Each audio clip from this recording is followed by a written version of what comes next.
friends, welcome back to my channel. This is my third video on UV visible spectroscopy on problems and solution. In the first two videos, we have done the problem on electronic transitions and effect of solvent polarity on the wavelength. And in this video, we are going to see how to calculate the lambda max value for dienes and polyenes by using Woodward-Fisher rule. For that, we have to see first this table which we need to learn where they will mention you there are three types of possible system for dienes and polyenes. It could be acyclic system or it could be cyclic system. In the cyclic, it may be heteroannular diene or it may be homoannular diene. So what is homoannular diene? When for the cyclic system, if the two double bonds are in the same ring, it is called homoannular diene. Homo means same, and the base value is given 253 nanometer.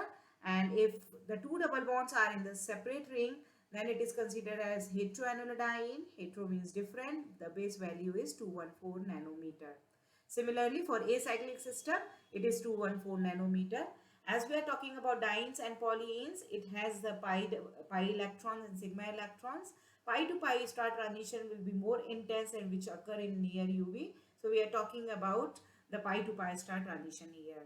And then the substituents which are present on this cyclic system or acyclic system, for that we have to do the uh, addition on the wavelength of maxima to calculate the wavelength of maxima. So if it is alkyl or ring residue, then you have to add to the base value plus 5. If it is OR, it is plus 6. Halide Cl or Br, it is plus 5. If it is OCOR, it is 0.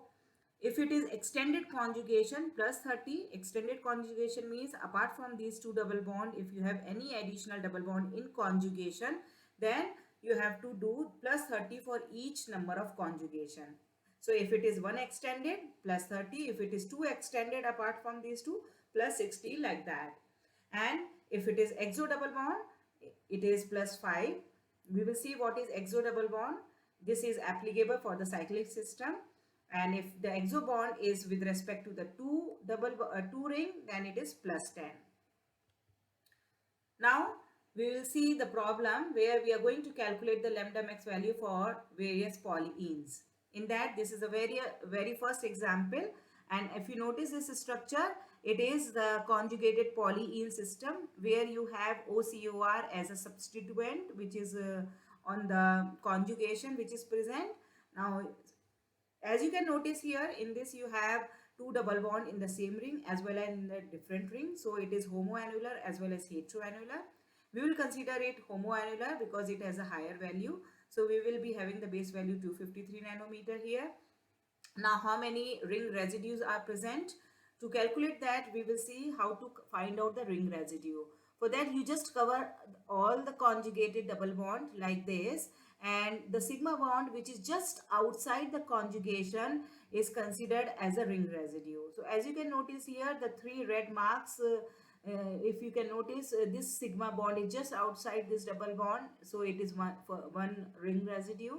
The other, if you go through along with the conjugation, this is another ring residue which is just outside the conjugation. And if you go further, and here also you can find one sigma bond which is just outside this conjugation. So there are total 3 ring residue which are attached to the conjugation, and for each ring residue we have plus 5, so total 15 you have to add to the base value. Now how many exo bonds, double bonds are there, we need to find in this structure. For that, you give the name to the ring A and B. So if you give A and B, you can notice this double bond which I have marked by circle is exo double bond to the B ring. What does it mean? That the double bond which is just outside the ring. Okay, so this double bond is just outside the B ring, therefore it is called exo double bond, right? While you have this double bond A in the ring A, it is not exo to any ring. And similarly, the double bond which is present in the B ring, it is not exo to any other ring. So basically, how many total exo double bond are there? One exo double bond is there, and for that we have to add plus 5. Now how many extended double bonds are there? 2 we consider for base value. Apart from that, you have extra 1. So for each extra 1, we have plus 30. You can notice here plus 30. OAC, we have increment 0. And I think we have covered all here. So basically, if you make a checklist, like first you have to find out the base value. Second, you find out the ring residue in case of cyclic system. Third is whether it is having exo double bond or not. Fourth is extended double bond, and then any other increment. If you do like that, you will not miss any point here, and you can find out the sum of these, and you can calculate the lambda max value for the given molecule is 303 nanometer. This is the way you can calculate the lambda max for polyene. Let's take another example, and you can see it is quite similar to this. Now what is the difference here? You can notice here you have 4 double bonds. In the previous structure it was 3 double bond. So is it possible to distinguish these two by using UV? We can see. Now the base value, you can notice here also the 2 double bond are in the same ring, so 253. Now find out how many ring residues are present. So for that you just see the conjugated double bond. So all 5 marks I have made here with red marks here. Okay, so you can just see you go along with the conjugation and the sigma bond which is just outside conjugation, you can calculate, and in that way you can find 5 ring residues are present. Next is how to find out how many exo are present here. For that, as I told you, name the ring A, B, C. Now if you notice this double bond, all the double bonds I have marked with the circle, okay, which is representing exo double bond. Now find out how. This double bond, the circle, very first circle one is exo to the A ring. Okay, just outside the A ring, this double bond is present. So it is exo double bond. Now if you notice a double bond in the B ring, this double bond is exo to the C ring. Just outside the C ring, you have this double bond. So this is another exo double bond. If you notice, the double bond present in the C ring is exo to the B ring. So if you see B ring, this double bond is just outside this. So this is another exo double bond. So in that way you can see there are 3 exo double bonds, while this double bond is not exo to any other ring. So 3 exo means plus 15, 5 for each. How many extended double bonds are there? Total 4 double bond, 2 we consider for base value. So another 2 means plus 30 for each, 60. OAC we know 0. Now you can do the summation of it and find out it is 353 nanometer. As the two are having different value, so we can differentiate the two.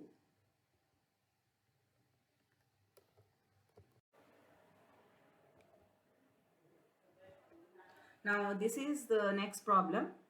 Again you can notice here this is again the conjugated diene system, and we need to find out. As you can notice, the base value, it is heteroannular diene 214. Next step is to find out the ring residue. Just follow the conjugation.